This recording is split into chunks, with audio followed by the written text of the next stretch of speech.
Good morning, everyone. I'm Wen Ying, the manager of restaurant in Hilton Vancouver downtown. Today, I'm here to share some analysis based on how we performed during the Mounties Association monthly lunch meeting on 23rd of November and what we should do to improve the restaurant's performance. First of all, I'm sharing variances analysis with you.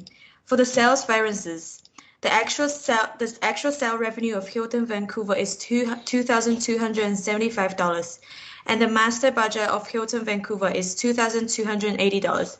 It can be seen that the master budget variances reaches minus $5.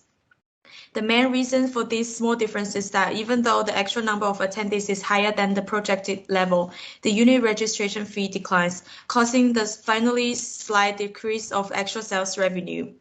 The flexible budget variances will be $195, which is the flexible budget minus the actual results.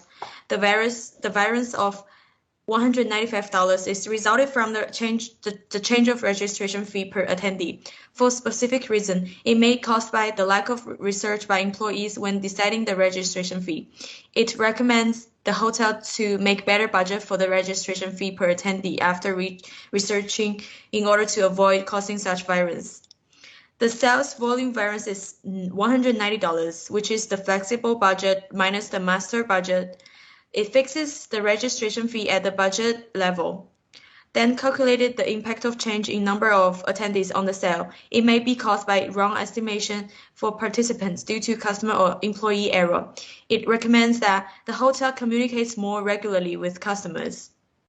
In conclusion, even though there is an increase in actual number of attendees, the actual sales still declines due to the higher influence of cheaper registration fee. However, they offset each other, and in the end, the actual sale is only slightly below the budget. For the beverage expense variances, the master budget variance of beverage expense is minus $58.50, which is master budget minus actual results. The actual beverage expense is far more than the budget level. The main reason is that the number of total drinks served during the event and the quantity per glass exceed the original level, while the lower cost per liter cannot compensate the increased expense. The flexible budget variance analysis can show the influence of increased number of total drinks served during the event on the beverage expense based on the budget quantity per glass and budget cost per liter from supply. The flexible budget variance is flexible budget minus actual results, which is equals to $34.13. The reason is that the high growth in served drinks results in the increasing of beverage expense.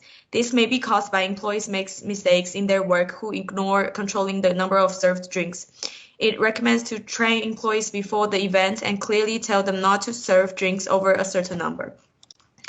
The direct material price variance, which is in-betweener minus actual results, equals to $29.25, for which the in-betweener is obtained based on the data of projected cost per liter from supplier multiplying the actual served drinks and actual quantity per glass. Based on this analysis, it can be seen that the actual cost per liter from supply decreases, resulting the decrease of actual direct material expense. This is a good variance. It recommends the hotel to select suppliers who can offer special price to control the costs. The efficiency variance, which is $63.38, is in-betweener minus flexible budget. It shows that the impact of change in quantity per glass, the actual quantity per glass is 150 ml per glass, far more than the projected level, which is 125 ml per glass, causing the sharp increase of beverage expense. It may be caused by employees' issue of beverage cups in other specifications. It recommends to set punishment policy to avoid the employees' mistakes. Now for the food expense variance. The calculation for the food experience variance is the same as that for the beverage one, so I'm not gonna introduce the calculation in detail. The master budget variance for food expense is $76.80. That is the difference between actual food expense and the budget. Hilton Vancouver is overspending on food. Through the comparison, it can be found that all the three variables argument, including the number of meals served, quantity per meal, and the cost per kilogram. The flexible budget variance is $50.70. It indicates the influence of the increased number of meals served on the food expense. The variable increases from 60 meals to 65, causing an increase of $50.70 for the food expense. A possible reason is that the employee correctly estimates the number of meals served due to poor communication with customers. It recommends to conduct food communication with client for event and identify the number of attendees in the contract. Once the number of attendees changes, it can require the client to pay for the difference according to the contract. The direct material price variance is $13 when the cost per kilogram maintains at the budget level. The actual increase of number of meals served and quantity per meal brings the growth of food expense for $13.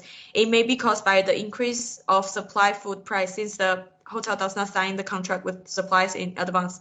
It recommends to sign the contract with suppliers to fix the price. Besides, the efficiency variance is $37.70. It shows the change of quantity per meal on the food expense based on the budget cost per kilograms and the actual number of meals served. The quantity per meal increases from 180 grams to 200, causing an increase of $37.70 for food expense. It may be because of employees' error when distributing the food. It recommends to try employees to avoid such error. Lastly, I'm going to talk about the balanced scorecard performance plan. Through the variance analysis, it can be seen that Hilton Vancouver restaurant encounters decreased sales and increased cost, which required it to adjust the strategy objectives in the BSC performance plan. In the financial aspect, Hilton Vancouver restaurant must turn to increase labor productivity, both back of house and front of house, aiming to increase the profit level of company. As far as the KPI, service speed, profit change, and net profit margin are important indicators based on the variance analysis for food and beverage expense. In the customer-related aspect, it can turn to pay attention to increase repeat business in the food outlet. According to the efficiency variance of analysis for food and beverage expense, in actual situation, the quantity of served food and beverage grows. It must measure the customer satisfaction and their repeat consumption intention. In the employee-related aspect, according to the direct material price variance and the efficiency variance, it should turn to increase staff morale so as to improve the working efficiency of employees. For example, if the staff is satisfied with the job, if the employees serve the food and beverage based on standard, the KPI can include the staff satisfaction, the service quantity, the service quality of staff. In organization process, it can focus on hosting a minimum of one special event per month with favorable variances to budget. It requires the managers to control the standard of service, include the quantity of food and beverage, the cost of food and beverage, the amount of waste, and etc., based on the direct material price variance and the efficiency variance. Here is my references. And that's all. Thank you all for watching.